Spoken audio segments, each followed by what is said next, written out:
It's once again that most glorious time of the year, cherry blossom season in the Pacific Northwest. But how did we get to having a point where we have all these cherry blossoms in the area? Well, it's a complicated answer, but I'm going to try and make it as simple as possible.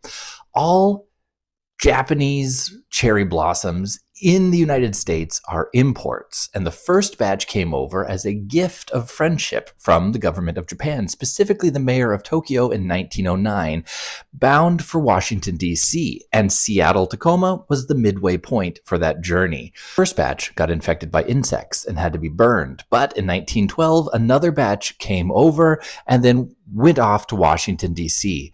But the Seattle-Tacoma and Pacific Northwest area got a flavor for it, and so installed and planted several of those trees throughout the area. And the American-Japanese relationship was, well, dare I say, blossoming.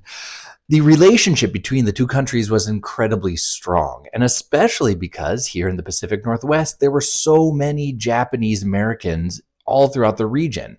The markets, the farms, and specifically the strawberry fields of the Pacific Northwest really had a lot of Japanese Americans in them.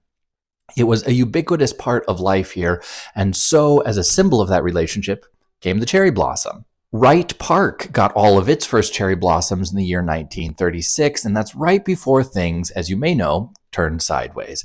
Because with the advent of World War II and then the internment of the Japanese Americans, there really became this destructive period in that relationship, which saw nothing but hardship across the board.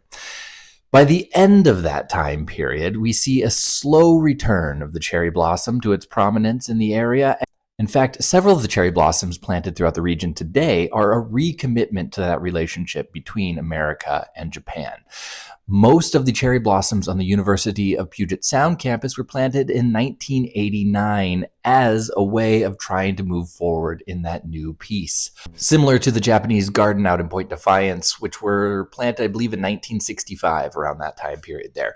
But when you look around, the thing to take away is that all of the cherry blossoms around this area, beautiful and stunning as they are all imports from Japan and are a commitment to our relationship with our partners across the seas.